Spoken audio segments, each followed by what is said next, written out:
ধলাই জেলার কমলপুর মহকুমার পশ্চিম হালহালি গ্রামের বিভিন্ন বেহাল রাস্তা দ্রুত সংস্কারের দাবিতে শুক্রবার 1 ঘন্টার জন্য কমলপুর আমবাসা সড়ক অবরোধ করেন এলাকার নারী পুরুষরা।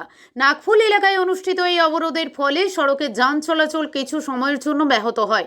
অবরোধের খবর পেয়ে ঘটনাস্থলে ছুটে আসেন হালহালি গ্রাম পঞ্চায়েতের প্রধান, উপপ্রধান, পঞ্চায়েত সচিব এবং দুর্গা চৌমোহনী আরডি ব্লকের পঞ্চায়েত অফিসার রসিক লাল চাকমা।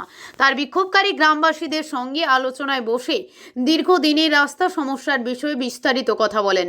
আলোচনায় প্রশাসনের পক্ষ থেকে আগামী সোমবার থেকেই রাস্তা সংস্কার ও সমস্যা সমাধানে প্রয়োজনীয় পদক্ষেপ গ্রহণের আশ্বাস দেওয়া হয়।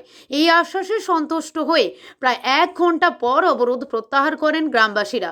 স্থানীয়দের অভিযোগ, দীর্ঘদিন ধরে পশ্চিম হালহালি গ্রামের একাধিক রাস্তা বেহাল অবস্থায় পড়ে রয়েছে। বর্ষাকালে এসব সড়কে চলাচল অত্যন্ত কষ্টকর হয়ে পড়ে। বহুবার সংশ্লিষ্ট দপ্তরে জানিয়েও স্থায়ী সমাধান না হওয়ায় বাধ্য হয়ে তারা সড়ক অবরোধের পথে নেমেছেন। এখন প্রশাসনের আশ্বাস কতটা বাস্তবায়িত হয় সেদিকেই তাকিয়ে রয়েছেন এলাকাবাসী। কমলপুর প্রতিনিধি রিপোর্ট, প্রতিদিন ত্রিপুরা।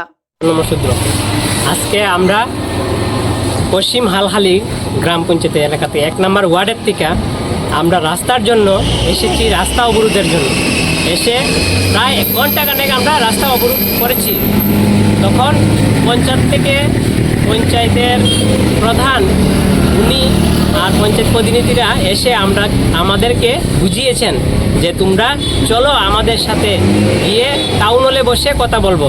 এসডিও আমরা মানছি না, প্রথমে এসডিএম স্যার আসবে তারপরে কথা বলবো।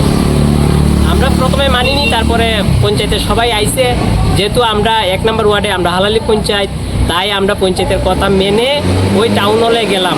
টাউন হলে গেছি পরে এসডিএম স্যার না আইসা অন্য একজন এসেছে ব্লকের থেকে। ওই আইসা আমরারে সবাইরে একটা আশ্বাস দিছে যে আগামী সোমবার আমরার যে রাস্তাটা বেহাল অবস্থা এটার ভিজিট করবে, আর তখন একটা কাজের সমাধান দিয়ে আসবে।